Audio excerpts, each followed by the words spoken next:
Ouais, c'est Ragnar. Donc pour un nouveau cours de poker consacré cette fois-ci au heads up. Hein. Donc je vais vous apprendre, voilà, je m'inscris à gagner en heads up, un heads up à 1 dollar. Et là tout de suite on voit que je n'ai pas d'adversaire à ma mesure, tout le monde a peur. Hein, d'affronter le grand Ragnar et ses techniques de poker panache. Bon, aujourd'hui j'espère vous apprendre quelques nouvelles techniques, je vais leur dire haha, vous avez peur. Voilà, toujours l'intimidation, ça marche très bien. Ah, voilà. On a donc un adversaire qui se nomme Muchacho77, peut-être un espagnol, peut-être une souris. Alors je vais tout de suite lui mettre Nooby Noob, voilà, hein, pour bien l'intimider. Et également une tactique que je vous conseille en heads up, c'est de commencer tout de suite par un bet de 656, ce qui avec la blinde vous fait un bet de 666, le bet satanique bien sûr. Et voilà, il a foldé.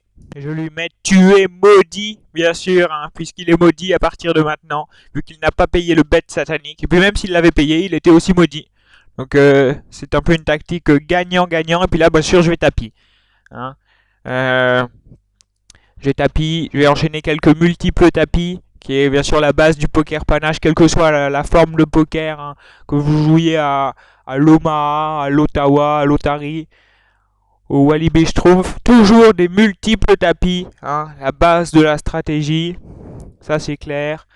Alors là, il commence à avoir peur, regardez, il hésite, et moi j'enchaîne, voilà, tapis, et je prends la blinde à chaque fois.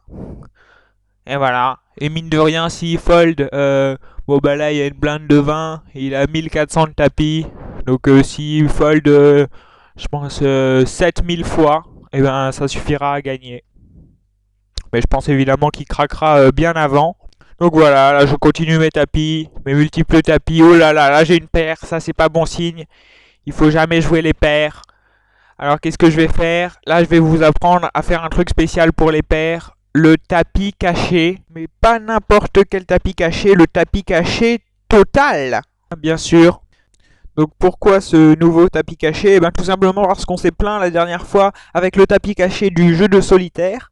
Hein, dont vous vous rappelez, eh bien qu'on voyait les cartes au moment de faire tapis, parce que le solitaire s'effaçait au second plan. Et bien là, grâce à notre ami BS Player, le lecteur des champions, qui me paye 100 000 dollars de Play Money pour apparaître dans cette vidéo, eh bien on a un tapis caché total, puisque vous le voyez, même quand je fais tapis, on a toujours cet écran noir magnifique, de très belle qualité, un noir pur et intense, comme le chocolat, eh bien, qui reste et qui couvre l'entièreté, hein, même si ce n'est pas un mot, de la zone où on pourrait voir les cartes.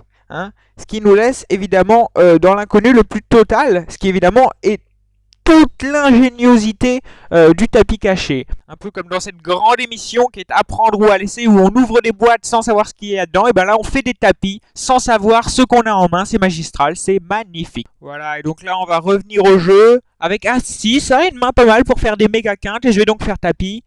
Alors que pendant tout ce temps, manifestement, notre ami Mucho le show n'a fait que de folder. Hein.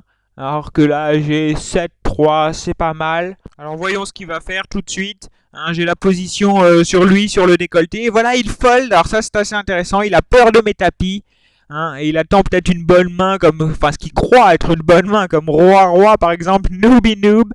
Et là, je vais vous apprendre quelque chose de nouveau, c'est le slow play. Alors tout de suite, une petite démonstration, et puis je vais vous apprendre comment je l'ai appris. Alors voilà, le slow play, ça consiste à aller très lentement, et de folder. Voilà, c'est folder.